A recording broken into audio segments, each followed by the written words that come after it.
전 세계 사람들이 듣고 지금 조직을 하고 있습니다. 하나님께서 길을 만드셔서 가까운 시일 내에 남북 통일의 귀한 역사를 이루어질 줄 믿습니다. 우리 힘으로 능으로 안 되지만 하나님의 때에 하나님께서 이루실 줄로 믿습니다. 오늘 특별히 사도 바울의 마지막 편지 마지막 부분에 있는 내용을 가지고 바울의 마지막 부탁이라는 제목으로 함께 말씀을 나누는 겁니다. 이 디모데후서가 기록된 것은 AD 66년, 67년경 로마 감옥에 다시 투옥돼서 죽음을 눈앞에 두고 기록된 편지라고 생각을 합니다. 마지막 순교하기 전에 자기의 사랑하는 영적인 아들 제자인 디모데에게 편지를 보냅니다. 편지 끝말에 가서 이렇게 말씀합니다. 내가 올 때에 디모데를 부르는 거죠. 죽기 전에 보고 싶어서 내가 들어와 가보의 집에 둔 겉옷을 가지고 오고 또 최근 특별히 가죽 종이에 쓴 것을 가져오라. 두 가지 것을 가져오라고 부탁합니다. 죽음을 앞둔 하나님의 종이 사랑하는 아들의 영적 아들에게 부탁하는 겁니다. 예수님께서 고난 당하시기 위해서 이 땅에서 마지막 고난 주간에 우리 중간에 와 있는데 금요일이면 십자가 달렸습니다. 마지막 주님께서 남기셨던 일이 뭔가 성경을 보면 잘 아시는 대로 제자들의 발을 씻은 것입니다. 맨 마지막에 남기신 가르침, 마지막 가르침, 마지막 말씀이 중요한데 겉옷을 가져오라. 왜냐하면 사도 바울이 감옥 안에서 추웠어요. 본인이 영적으로 이제 곧 순교할 것을 알고 있었는데 춥고 밤에 너무 고통스러워서 잠을 자지 못하는 그 어려움 속에서 내게 그 겉옷을 두고 온 것이 있는데 외투를 좀 가져다 달라 이런 부탁을 합니다. 제가 오늘 왜 이 말씀을 택했느냐 하면 국회의원들이 겉옷과 같은 존재가 되어야 된다. 외롭고 힘들고 쓸쓸하고 아프고 춥고 배고픈 사람들에게 따뜻한 겉옷 같은 존재가 되어야 된다는 것입니다. 지금 사랑으로 품어줄 리더들을 찾고 있습니다. 서로 싸우는 문제점만 지적하고 다투는 갈등과 대립의 지도자가 아니라 힘들고 어렵고 고통당하는 사람을 따뜻하게 품어주는 그런 영적 지도자를 원하는 것이 우리 한국 사회입니다. 우리 대한민국의 국회의원들이 그런 모습으로 거듭났으면 좋겠습니다. 소외되고 외롭고 슬프고 고통당하는 곳을 찾아가서 그들을 사랑으로 품어주는 영적인 지도자들이 되기를 간절히 소원합니다. 우리가 품어줘야 될 사람이 누군가? 저는 이 부분에 굉장히 관심이 많은 것은 제가 75년도에 난지도 쪽방촌 철거민촌에 가서 일주일 동안 봉사를 하면서 어떤 같은 대한민국 하늘 아래 이렇게 어렵고 힘들게 사는 분들이 있는가? 기름종이 까만 기름종이로 지붕을 하고 집 높이는 한 1m도 안 되는데 이렇게 엎드려 들어가야 되는데 그 당시에 호롱불을 켜고 있고 수도도 없고 상수도 하수도가 없어요. 그냥 거기서 토굴 같은 데 지는 그분들의 모습을 보면서 앞으로 한평생 소외된 사람을 섬기며 살겠다 결심을 했는데 그래서 그런 데 또 관심이 많습니다. 우리가 저출산 문제를 얘기하면서 지금 미혼모, 혼자서 아이를 낳아 기르는 미혼모가 남아있는 통계가 35,000입니다. 그런데 한 달에 50만 원이 없어서 아이를 여관방에 놓고 유흥업소를 나갑니다. 1년에 2만 명이 보육원에서 나옵니다. 15살까지는 보육원에서 보호해 주지만 10살 지나고 나오는데 이 아들이 갈 데가 없습니다. 그러니까 선배들이 다 좋지 않은 데로 데리고 갑니다.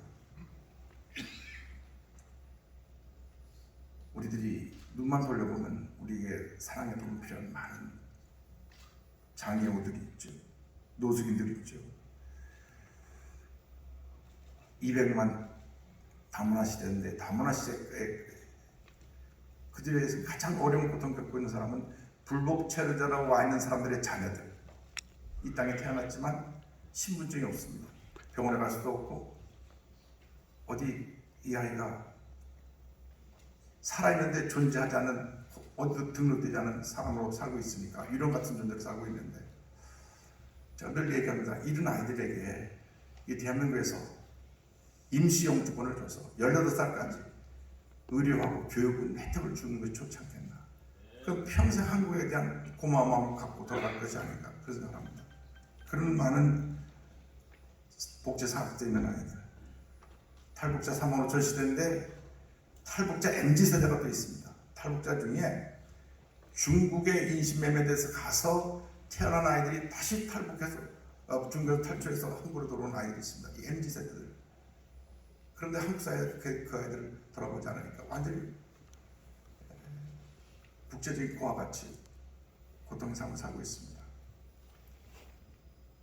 북한이 버리고 중국에서 버림받고 한국에 온 탈북자 MZ세대들,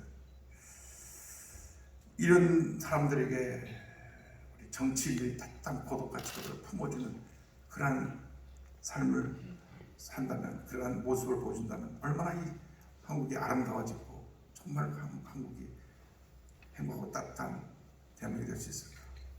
물질의 풍요로움보다 마음의 행복이 진짜 풍요로움인데, 그래야 우리가 통일시대를 준비할 수가 있지. 그런 준비 없이 갑자기 통일돼도 문제입니다. 이런 고독 같은 존재가 되어줄 것을 간곡히 부탁드립니다. 두 번째를 갖고 오라고 하지 가죽종이를 갖고 오라고 했습니다. 이 가죽종이는 사도 바울이 일일이 적어놓은 하나님의 말씀을 말합니다. 마지막 그가 순교하기 전에 하나님의 말씀을 묵상하는 가운데 주님 앞에 가기를 원했습니다. 우리의 상상하는 동안 우리의 가장 귀한 것은 영원 불변한 진리인 이 말씀을 따라 사는 것입니다. 이 말씀 영원 불변의 진리입니다. 요즘 모든 이단들이 말씀대로 살지 않아 생겨난 이단들입니다. JMS고 아가동산이고 저 엘리야 광명호 집단이고 신천지고 다 성경대로 살지 못해서 그렇습니다. 그런데 우리가 성경 말씀 가운데 몇 가지 현적으로 기억해야 될 중요한 내용들이 있습니다. 창세기 보면 창조하신 다음에 생육하고 번성하라고 했습니다. 이것은 우리나라가 안고 있는 이 저출산 문제에 대한 근본적인 답을 이미 성경에 주고 계신데, 우리가 성경 말씀대로 살지 않아서 이 땅에 인구절벽이 오고 저출산 문제로 이 나라가 어떻게 보면 파멸을 향해 가고 있는 것이 아닌가 그런 생각을 합니다. 대학 정원이 56만 명인데 작년에 24만 5천 명 태어났으니까 앞으로 18년 후에는 대학 60%는 문을 닫아야 되는 그런 절망적인 상황인데, 한 15년 전부터 계속 저희 교회에서 저출산 문제를 부르짖는데 그 어떤 정치인도 기도 받지 않았습니다. 문제의 심각성을 이렇게 헤아리지 않았습니다. 올해 저출산 대책 32조를 쓴다고 하는데 32조를 어디다 쓴지 모르겠습니다. 그죠? 하나당 1억씩만 주면 32조면 32만 명인데 그렇게라도 하면 난리 날 텐데, 하여간 이것은 제가 답은 우리 국회의원들께 갖고 계시니까 어쨌든 이 답을 만드셔야 됩니다. 세우고 번성하고 다스려고 하는 말씀이 있습니다. 이것은 생태계를 잘 관리하려고 하는 것입니다. 이 기후 문제가 지구온난화 문제가 하나님께서 잘 관리하라고 주신 이 지구를 우리가 잘 관리하지 못해서 온 것입니다. 이것도 우리 하나님의 말씀대로 살지 못해서 다가온 죄입니다. 또 성경에 동성 간의 어떠한 성적 행위를 금하도록 했는데 이것을 풀어놓음으로 말미암아 유럽이 무너지고 미국이 무너졌습니다. 대만이 입법하면서 대만이 무너졌습니다. 대만이 아시아에서 유일하게 이걸 먼저 통과하고 나서 땅을 치고 후회하고 돌이키려고 하는데 한번 입법한 걸 돌이킬 수가 없어요. 750만 명이나 대만 인구 3분의 1이 사인해서 입법한 걸 돌려달라고 했는데 아직 못 돌리고 있습니다. 우리가 그들을 인권을 탄압하고 무시하는 것이 아닙니다. 그분의 인격도 존중합니다. 하나님의 창조물인 것을 믿습니다. 그러나 중요한 것은 성경의 가르침에 위배되는 그러한 행위를 과잉으로 보호해서 차별금지법이라고 하는 이런 이름으로 포장해서 그들의 권익을 대변하는 것은 잘못된 것입니다. 아닌 것은 아닌 것입니다. 이게 분명해야 됩니다. 몇몇 사람들의 그 사람들의 논리에 휘둘려서 끊임없이 이름을 바꿔갖고 계속 법안이 올라오고 있는데, 누군가 그러더라고요. 언젠가 통과실 것이기 계속 올리고 있다고. 근데 언젠가 통과 절대 될 수 없다는 것을 우리가 알아야 됩니다. 왜? 우리 기독교 신앙 양식을 가진 우리 하나님 말씀 지키는 우리 크리스찬 의원들이 하는 이 대한민국 국회에서 그러한 역차별법을 제정하지 않을 것을 믿습니다. 고난주간에 우리 부활의 주님을 바라보면서 조금 우리가 어둡고 무거운 주제를 다뤘지만 고난은 다가오는 부활의 과정이요, 성소로 나가는 희망으로 나가는 하나의 한 부분이기 때문에 오늘 이 문제를 함께 생각해 보았습니다. 이런 문제가 많이 있지만 그럼에도 불구하고 생명이 되신 예수님이 모든 죄와 사망의 권세를 깨뜨리시고 부활하시기 때문에 부활하신 예수님의 능력으로 이 모든 문제를 해결하고 하나님의 위대한 역사를 일어나가는 우리 특별히 국회의원 존경하는 여러분 모두가 되시길 간곡히 부탁드리고 이곳에 있는 모든 주님 일꾼들이 같은 일에 뜻을 모아줄 것을 부탁을 드립니다. 우리 국회의원들께서 따뜻한 겉옷같이 품어주는 우리 의원님들 그리고 말씀을 지켜 행해서 이 나라의 공의를 바로 세우는 하나님의 위대한 일꾼들이 되어줄 것을 간곡히 부탁을 드립니다. 기도하겠습니다. 사랑과 은혜와 자비와 원하신 하나님 아버지, 우리가 한 번뿐인 인생을 살아가면서 하나님 앞에서 정말 하나님이 귀하게 보시는 고독같이 사랑으로 품어주는 존재가 되게 하시고 말씀을 지켜 행하여 하나님의 뜻을 이루는 주님의 일꾼들 되게 하여 주옵소서.